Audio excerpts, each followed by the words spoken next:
Poštovani predsjedniče Hrvatskoga sabora, poštovani predsjedniče Vlade Republike Hrvatske, poštovani dužnosnici zakonodavne, izvršne i sudbene vlasti, poštovani načelniče Glavnog stožera, gospodo generali, admirali, dočasnici, časnici Oružanih snaga, poštovani predstavnici braniteljskih udruga, vjerski velikodostojnici, članovi diplomatskog zbora, gospodarstvenici, predstavnici akademskog života, javnih ustanova, medija i udruga, poštovane ekscelencije, cijenjeni uzvanici, dame i gospodo.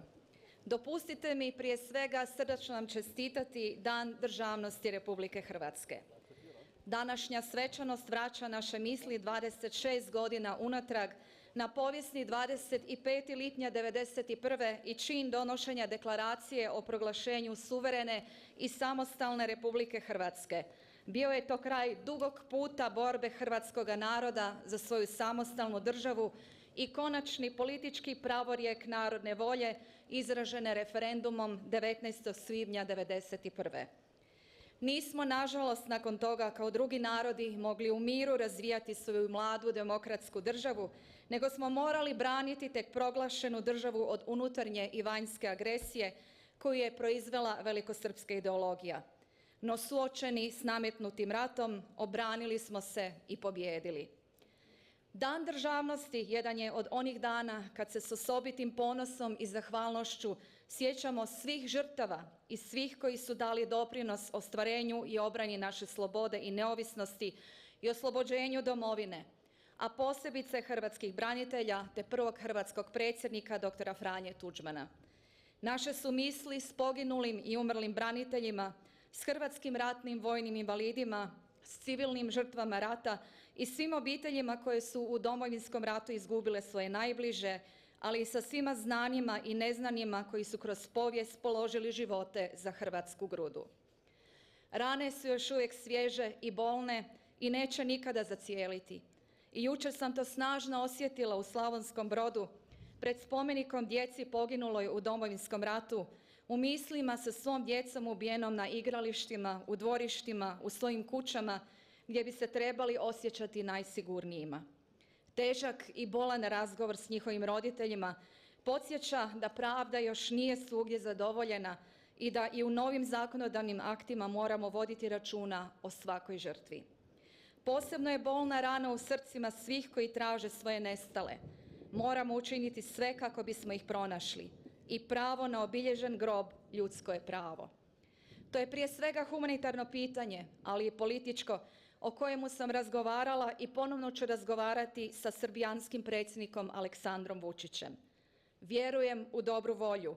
Vjerujem da ćemo to veliko i teško pitanje razriješiti i tako učiniti važan korak ka stvarnoj normalizaciji odnosa naših dviju država i naroda. Možemo reći da smo u ostvarenju povijesnih političkih ciljeva učinili divovske korake i zbog tih uspjeha osjećamo ponos i zadovoljstvo. Istodobno, u tim povijesnim koracima od 7 milja donekle smo izgubili jasnoću pogleda na čovjeka, na građanina i na njegova egzistencijalna pitanja. Nismo dovoljno pozornosti posvetili pitanjima unutarnjeg uređenja društva koje će svim hrvatskim državljanima osigurati dostojanstven život. Posljedice danas osjećamo u svim područjima, posebice u iseljavanju mladih, a često, nažalost, i cijelih obitelji, što pogoršava i onako već godinama negativne demografske trendove. Moramo se stoga svim snagama usmjeriti na budućnost, na provedbu politika koje će u prvi plan staviti rješenje egzistencijalnih pitanja hrvatskih građana i hrvatskih obitelji. Ovom prigodom želim staviti naglasak na 5 takvih područja: demografsku obnovu, gospodarsku obnovu, obrazovnu reformu, vanjsku i sigurnosnu politiku te fiskalnu i funkcionalnu decentralizaciju radi ravnomjernog razvoja svih hrvatskih krajeva. Kad je riječ o demografskoj politici, i dalje držim da tom pitanju moramo pristupiti radikalnije i politički taj segment društvene obnove izdići na najveću moguću razinu.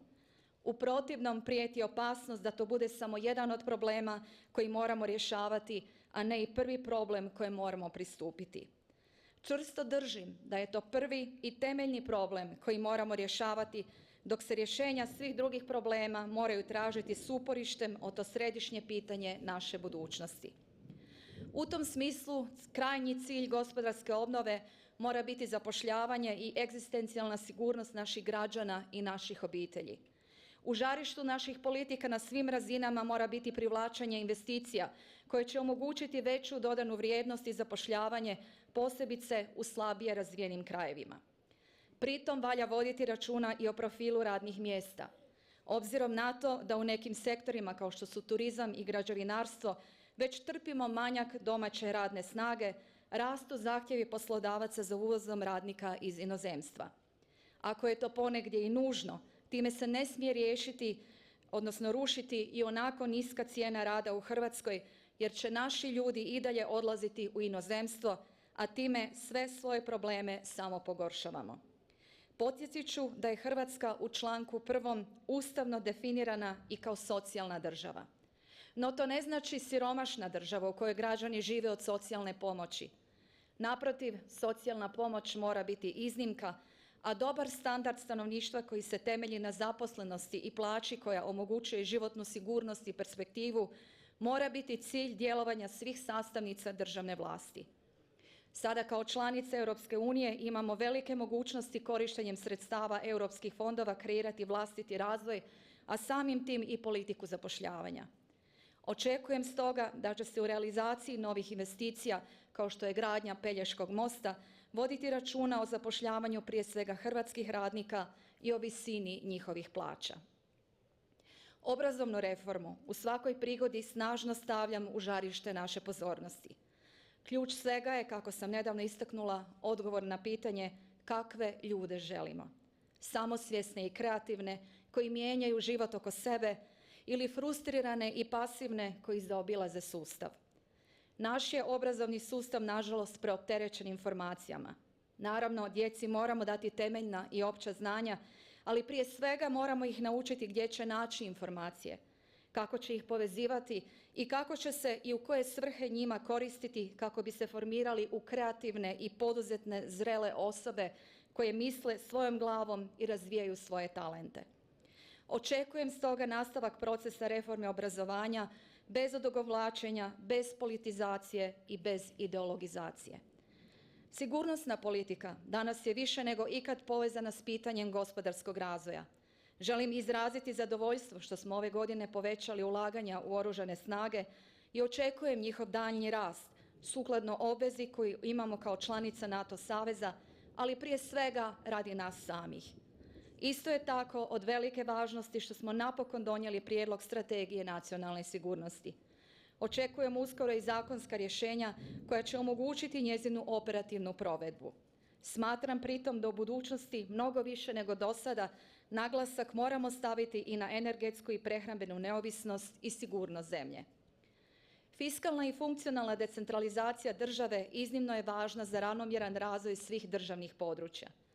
Država u određenoj mjeri uvijek ima ulogu redistributora poreznih sredstava, posebice kada je riječ o slabije razvijenim krajevima, a sada ima i odgovornost pomoći u dobivanju sredstava iz europskih fondova za takva područja.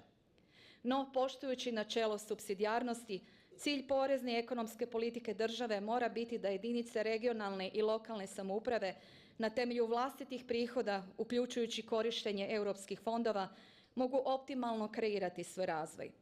Dopustite mi nekoliko riječi i o vanjskoj politici. Želim prije svega istaknuti značenje snažne zajedničke hrvatsko-poljske inicijative unutar Europske unije, inicijative Triju mora. Smatram da je inicijativa izvanredno važna za političku, gospodarsku i kulturnu valorizaciju Hrvatske kao države koja spaja srednju Europu sa Sredozemljem, kao i za sve zemlje srednje Europe. Njome se prije svega jača kohezija autentičnog srednjoeuropskog prostora i kohezija Europske unije, a time i otpornost Unije u današnjem svijetu punom izazova. I na ovom mjestu bih naglasila kako inicijativa nije usmjerena ni protiv koga, već je otvorena suradnji sa svim zainteresiranim partnerima koji dijele interes jačanja i boljitka Srednje Europe i Europske unije kao takve. Predstoji nam jačanje i sredozemne sastavnice naše vanjske politike. Dijelimo sve izazove koji dolaze sa Sredozemlja, od migracija, sigurnosnih pitanja na njegovu južnom dijelu, očuvanja okoliša, upravljanja ribljim fondom do turizma, kulture, gospodarstva i mnogih drugih područja. Stoga nam je i mjesto u sredozemnoj skupini država članica Unije. I na ovom mjestu naglasila bih prednost jačanju naših odnosa sa svim državama svijeta, posebice u godini kada obilježavamo četvrt stoljeća od uspostave diplomatskih odnosa s najvećim brojem njih. Neka prijateljstva uspješno gradimo, a neka smo nažalost zapostavili, ali sam sigurna kako ćemo ih ojačati u razdoblju koje je pred nama. U tome ohrabrujem i vjerujem i u našu diplomaciju. U ovoj svečanoj prigodi posebice želim podsjetiti na odgovornost koju kao država imamo prema iseljenim Hrvatima. Kad je riječ o vezama s iseljenom Hrvatskom, njihovo jačanje mora imati mnogo jaču institucionalnu potporu. Stoga mi dopustite iskoristiti ovu prigodu i za 22. srpnja ove godine najaviti Dan otvorenih vrata za iseljenike i hrvatske manjinske zajednice, koji će, vjerujem, biti dobrodošao doprinos jačanju dijaloga i suradnje Republike Hrvatske s dijelovima hrvatskoga naroda izvan domovine. Posebice u žarištu naših nacionalnih i državnih interesa moraju biti Hrvati u Bosni i Hercegovini, gdje su konstitutivan povijesni narod, ali im prijeti da postanu manjina. Inzistiram i uvijek ću inzistirati na jednakopravnosti Hrvata u Bosni i Hercegovini. Zato treba najozbiljnije pristupiti rješavanju političkih pitanja kao što je žurna promjena izbornog zakona. Isto tako, Bosnu i Hercegovinu nužno je što prije povući prema euroatlantskim integracijama. Stoga zagovaramo da ona što prije po predaji odgovora na upitnik dobije pozitivno mišljenje o svojem zahtjevu za članstvo i datum početak pregovora. Prije 2 dana bila sam na inauguraciji predsjednika Republike Srbije gospodina Aleksandra Vučića. Učinila sam to u duhu dobrih običaja, ali prije svega radi nastavka i osnaženja međudržavnog dijaloga kojemu je temelj Subotička deklaracija.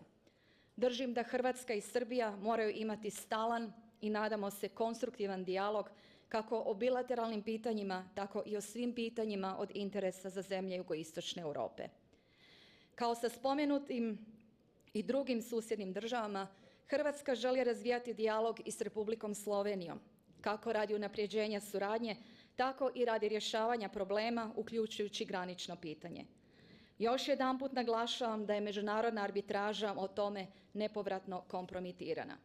Stoga Hrvatska u skladu s člankom 60 Bečke konvencije o pravu međunarodnih ugovora neće prihvatiti nikakvu odluku arbitražnog suda jer više nije dionica toga procesa, niti će dopustiti implementaciju njegovih odluka, ma kakve one bile. Spremni smo, međutim, odmah započeti pregovore i stoga koristim ovu prigodu pozvati Sloveniju, kojoj isto tako čestitam njihov dan državnosti, za pregovarački stol. Držim da smo dužni pokazati zrelost i sposobnost to pitanje riješiti na bilateralnoj osnovi. To su samo neke zadaće na unutarnjem i vanjskom planu koje stoje pred nama. Želimo li biti uspješni u njihovu rješavanju, moramo prestati s trvenjima o prošlosti. Prije 3 dana obilježili smo Dan antifašističke borbe. Predsjednik Tuđman kao antifašist, ali i kao povjesničar, bio je svjestan značenja toga datuma u kontinuitetu naše borbe za slobodu i očuvanje državnosti i zato ga je utemeljio kao državni blagdan. Taj kontinuitet trebamo čuvati, no istodobno nemamo razloga i nećemo slaviti simbole ni osobe koji su simbol ratnih i poslijeratnih zločina jugoslavenskog komunističkog režima, koji je odgovoran za mnoge desetke tisuća žrtava. Stoga moramo i dalje istraživati stratišta i masovne grobnice tih žrtava i na dostojan im način izraziti poštovanje.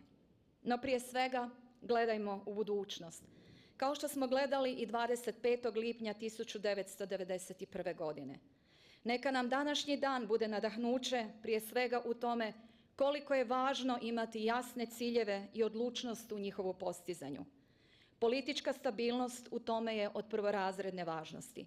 Ona prije svega počiva na većinskoj volji zastupnika u Hrvatskome saboru i na odgovornoj suradnji između svih sastavnica državne vlasti, a zatim i na otvorenosti državnih tijela za dijalog s oporbom, akademskom zajednicom, svijetom kulture i ostalima, ali više od svega počiva na sposobnosti politike da prepozna temeljne životne interese hrvatskih državljana i hrvatskog naroda u cjelini, te na sposobnosti da ih artikulira i provede. A to pred sve nas, posebice mislim i na nas ovdje okupljene, koji predstavljamo sve vidike društvenoga života, postavlja najveću odgovornost za izgovorenu riječ i za izvršavanje dužnosti i obveza koje su nam povjerene. Staviti moć u službu općega dobra jest domoljublje. Svima još jednom čestitam Dan državnosti Republike Hrvatske i neka nam živi naša jedina i najdraža domovina Hrvatska. Hvala vam lijepa.